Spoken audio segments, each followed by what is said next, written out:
তা আমার যখন পুরুষ অঙ্গ নাই, আমি পেশাব করতে যখন কষ্ট হচ্ছে, দেখতেছি আমার নিচে একটা পাইপ আছে, পাইপের মধ্যে একটা পলিটিন আছে। চট্টগ্রামের বাকুলিয়ায় এক ভয়ঙ্কর মরণ ফাঁদ পেতেছে একটি সংঘবদ্ধ মাফিয়া চক্র। সুস্থ পুরুষদের পূর্ণাঙ্গ নারী বানিয়ে দেওয়ার প্রলোভন দেখিয়ে অবৈজ্ঞানিক ও ঝুঁকিপূর্ণ উপায়ে করা হচ্ছে অঙ্গচ্ছেদ। এই জঘন্য অপরাধের নেপথ্যে রয়েছে হিজড়া ছদ্মবেশী সৈয়দ মাহমুদ হোসেন ইলু ও তার সহযোগীরা। অনুসন্ধানে জানা যায়, কোনো বিশেষজ্ঞ ডাক্তার বা আইনি অনুমোদন ছাড়াই স্রেফ কাঁচি ও ব্লেড ব্যবহার করে চালানো হচ্ছে এই সার্জারি। রূপান্তরের নামে হরমোন প্রয়োগ করে বদলে দেয়া হচ্ছে শারীরিক অবয়ব। ইউরোলজি বিশেষজ্ঞদের মতে এটি রূপান্তর নয়, বরং সুপরিকল্পিত অমানবিক অঙ্গচ্ছেদ।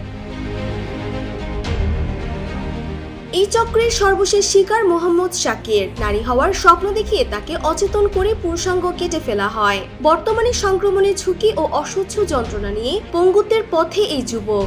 অস্ত্রোপচারের শিকার মেঘলা হিজরা জানান, অপরাধের চিহ্ন মুছতে বিচ্ছিন্ন অঙ্গটি কর্ণফুলী নদীতে ফেলে দেয়া হয়। মূল অপরাধী ইলু নিজেও একজন পূর্ণাঙ্গ পুরুষ। সে হিজড়া সেজে এই সিন্ডিকেট নিয়ন্ত্রণ করে। তার অবাধ্য হলেই নেমে আসে মিথ্যা মামলা ও শারীরিক নির্যাতন।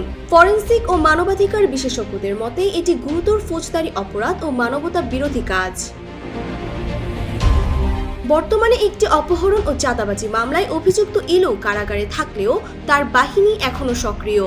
পুরো সন্ত্রাস চক্রকে ধরতে আইন শৃঙ্খলা রক্ষাকারী বাহিনী কঠোর ব্যবস্থা নেওয়ার আশ্বাস দিয়েছে।